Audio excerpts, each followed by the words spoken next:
terms of personnel. I was wondering if you could elaborate on that. Has the absence of a director of football made things more complicated? Is that what you meant? Well, yeah, we don't have a... Yeah, so, yeah, it's not usual. It's unusual. If you look at how the way the clubs worked previously, that's always been in place. And most clubs, that's... So, yeah, so that means it's different, which I'd assume won't be the case moving forward. Do you think it's kind of slowed things down, potentially, in terms of getting... No, I just said it's unusual, it's different, you know, because when you're doing something and there's already a process in place, then you know how it's going to work, whereas this is a new manager and no sporting director, so it is. It's, I think for anyone would say it's unusual.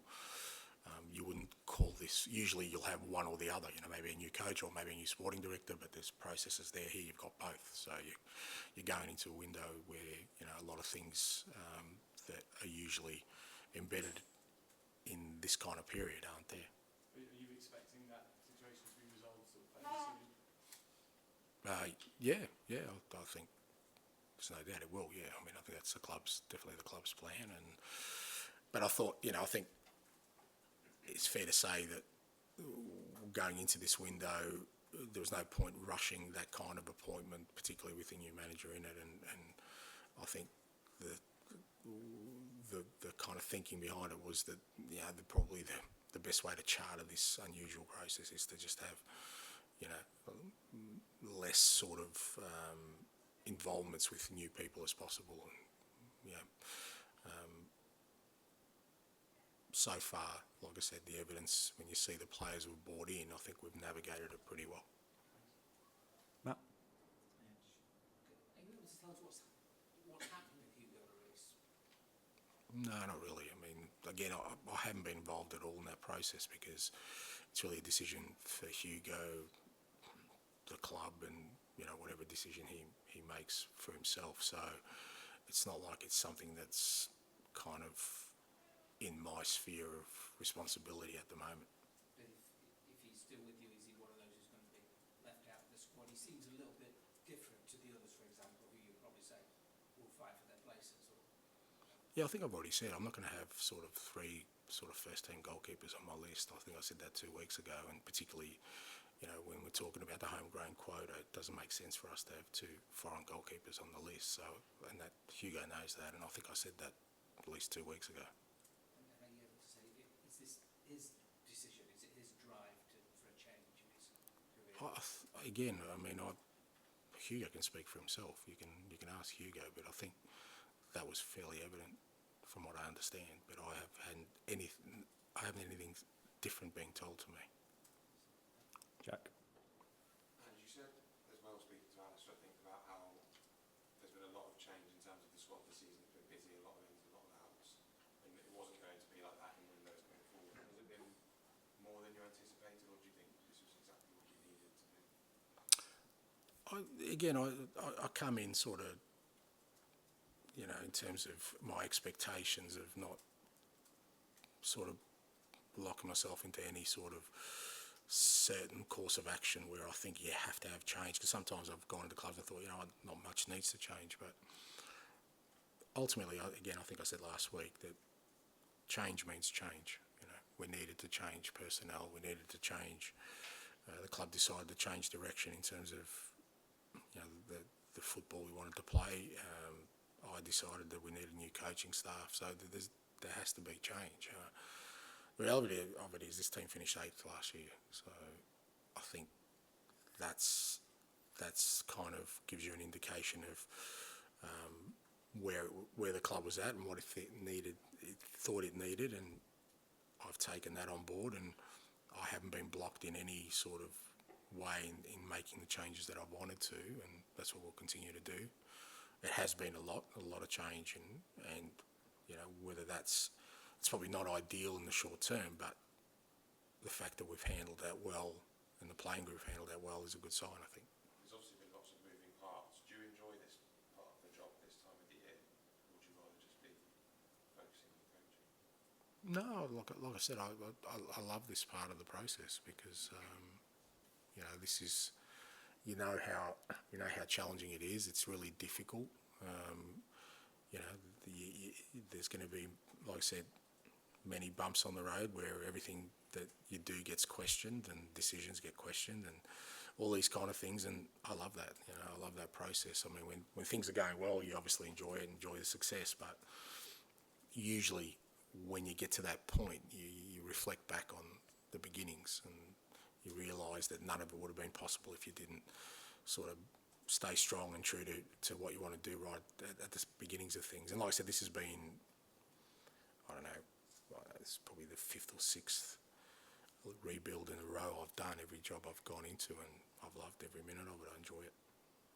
Dave? And just similar to what you were talking to Dan about, just with the structures in terms of recruitment, before your time at Paratici obviously left the position. Can you just sort of explain a little bit, just for our readers as much as anyone else, who's kind of taken on those responsibilities and how it's all worked? Just a bit of detail there. Mainly just, I mean, obviously I'm taking a fairly big lead in terms of I'm the one that's providing the information in terms of what we need, and then it, you know, goes to our scouting department, and you know, there's a whole group of people there who kind of put the information together and give me the kind of lists that I need to do.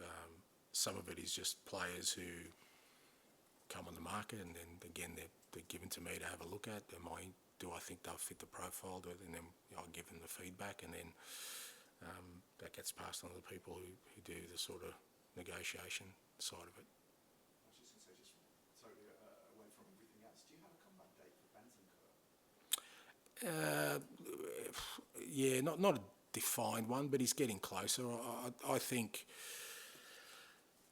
if I had to make a call, probably around November time, we'll be looking to sort of reintegrate him back into it. So he's ticking all the boxes so far. He's really keen. I mean, he came to see me yesterday wanting to train, and within a minute I had one of the medical team running behind him to collar him and drag him out. So he's definitely keen, and it'll be great to get him back, because I mean, obviously, you know, his contribution when he first came to the club was outstanding. So in many respects, he'll be like another new signing for us, which is great. But we won't rush it. It's obviously a significant injury, so probably looking around that timescale. Okay. Paul, we'll finish with you, please. Doesn't not having a sporting director here give you a bit more freedom in a strange way? It's one less voice to potentially disagree with or overrule you. Aren't you freer to act at the moment? Do you think otherwise? No, I've never felt encumbered with whoever I've worked. I usually get my way, so it doesn't really worry me.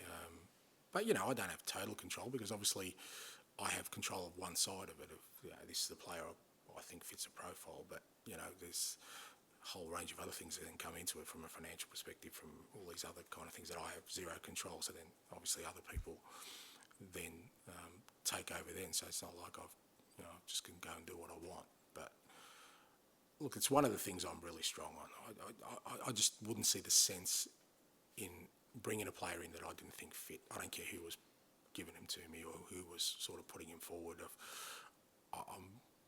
Because I think ultimately, whatever happens, I'm going to take the responsibility. I would never say that, you know what, I didn't sign this player, he's not one of mine. I would never do that, because I think once a player comes in the club, he's mine. That's how I see it. So if I'm going to take that responsibility, then I want to say, you know, and I like working with a sporting director, because they do most of that sort of legwork that I just don't have the time for. And you know, when you've got a good sporting director and you work together, you know, they see the game through your eyes, and they say, well, okay, Ange, this guy's going to be perfect for you, and you look at it and you go, brilliant. I don't even have to worry about it. I know, but I'm still going to have the say, because, like I said, when the question inevitably comes around a signing, I will never say that it wasn't mine. So if I'm going to take that stance, I want the final say in it. Presumably, before you came, you told Spurs that you're used to getting your way. No, I don't feel I need to. I think,